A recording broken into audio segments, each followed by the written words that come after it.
Y aquí seguimos en vivo por la pantalla de DNews, miércoles 21 de mayo de 2025. Y estos son los números del día.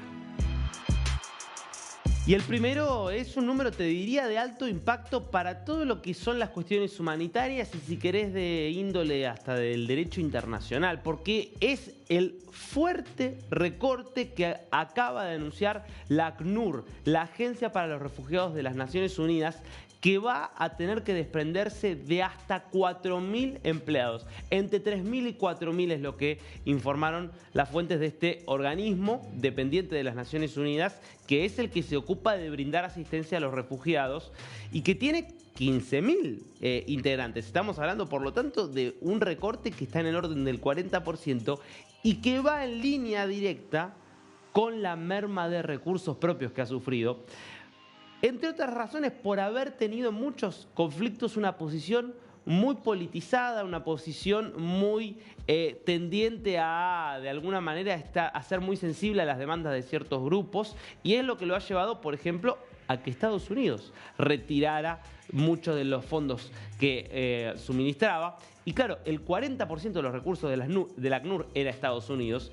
Al Estados Unidos retirarse, bueno, se queda sin dinero y esto está obligándole a hacer este ajuste que en algunas zonas de conflicto se puede sentir y mucho. Claro, uno ve lo que hizo, por ejemplo, la UNRWA, que es la Agencia de los Refugiados de la ONU para Palestina, que se convirtió directamente en un brazo ejecutor de Hamas, y uno dice, bueno, evidentemente hay muchas cosas que hay que revisar en el sistema de Naciones Unidas. Segundo número del día.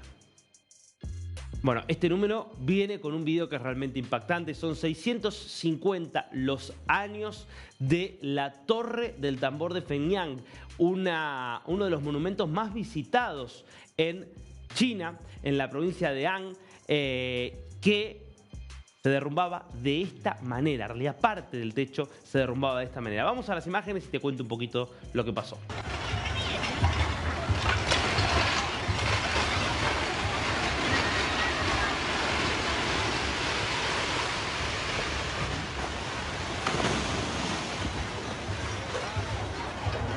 Lo que se derrumba es parte de esta estructura del techo de tejas de un templo, que es, insisto, el templo del tambor de Fenyang, que data del año 1375, construido durante la dinastía Ming, una de las dinastías en las que más prosperó el imperio chino, y que, claro, al empezar a derrumbarse las tejas se produce un efecto en cadena que de casualidad no termina provocando heridas, porque había mucha gente, esto es visitado por cientos de miles de personas al año, y de casualidad no se cae parte de esta estructura arriba de las personas, y de casualidad no termina produciéndose un derrumbe mayor. Ahora, ¿sabes qué es lo que está causando un verdadero escándalo y que generaría protestas si no estuviéramos hablando de China, donde no se puede protestar? El hecho de que a finales del año pasado había terminado un proceso de restauración que había demandado $500.000 y que se había extendido durante todo el año. Es decir, acababan de restaurarlo y luego de esa restauración se termina produciendo esto que, por suerte, insisto, no dejó heridos y dejó en pie al grueso de la estructura de este edificio, que es uno de los más visitados en toda China. Nos metemos con las caras de este miércoles. Y la primera, justamente, que estamos hablando de China, es la del presidente de Taiwán, de William Lai, que acaba de cumplir un año como presidente de Taiwán y que decidió enviarle un mensaje a Beijing. Ustedes saben, un conflicto histórico entre Taiwán y China. El mundo reconoce a Taiwán como una isla que es parte de la República Popular China. En los hechos eran una unidad hasta que se produce la Revolución Comunista en el año 49 y quienes gobernaban en la China continental se mudan hacia China, hacia Taiwán, conocido oficialmente como República China. Y desde ese momento, en los hechos, más allá de que el mundo lo reconoce como parte de China, en los hechos Taiwán funciona como una entidad absolutamente independiente y autónoma. Y tiene un gobierno que desde hace más de 20 años es un gobierno democrático, con libertades que serían impensables en China. Ahora, al mismo tiempo, China es cada vez más agresivo en sus intenciones de lograr la recuperación de Taiwán. Con lo cual, esta presión se está manifestando en incursiones aéreas, en incursiones y ejercicios militares y navales que hace de forma permanente China, Y la sensación que muchos tienen es que en este mundo, que es un mundo donde pareciera que cada potencia hace y deshace lo que quiere en su área de influencia, digo, el mundo de Trump, el mundo de Putin, el mundo de Xi Jinping, la sensación que muchos tienen es que Taiwán se está quedando sin opciones. Por eso no es extraño que el presidente esté planteando un diálogo para que haya algún tipo de solución a este conflicto, respetando la autonomía y la democracia y la forma de gobierno que tiene Taiwán. Difícil el futuro que tiene Taiwán por delante. Ahora el presidente buscando tender puentes con China.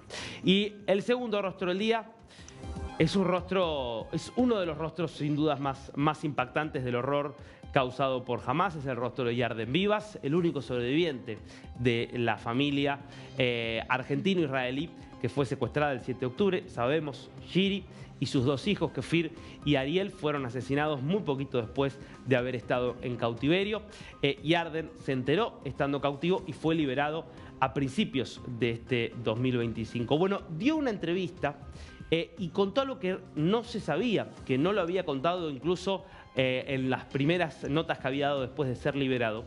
Y es que tuvo un encuentro en los túneles de Gaza, donde pasó casi 500 días, con Yahya Sinwar, el jefe de Hamás en Gaza. Y que en ese encuentro con Sinwar, cuando ya sabía Bibas que había sido asesinada su esposa y que habían sido asesinados sus hijos, le preguntó a Sinwar, ¿qué puedo hacer por vos? Y Bibas le dijo, me gustaría estar reunido con mi hermano de la vida, con David Cunio, también argentino, israelí él, que había sido amigo de la infancia de Bibas y que a esa altura Yarden ya sabía que también había sido secuestrado el 7 de octubre. Sinwar accedió a ese pedido porque David Cunio y Yarden Bibas, que solamente se habían cruzado en un momento circunstancial en los primeros meses de cautiverio, terminaron compartiendo 2 o 3 semanas juntos en el mismo lugar, en uno de esos túneles del horror y de la muerte, hasta que fueron separados en determinado momento. Ya sabemos, Yarden Bibas fue liberado, David Cunio continúa siendo uno de los 58 rehenes que permanecen en Gaza cuando ya estamos cerca de que se cumplan 600 días de cautiverio. Un mensaje que obviamente nos recuerda la necesidad de que esos rehenes, se cree que entre 20 y 23 de ellos siguen con vida, entre ellos David y su hermano Ariel Cunio, deben volver a sus casas, y este es un poquito el mensaje que nos trae Yarden Bibas contando esta historia.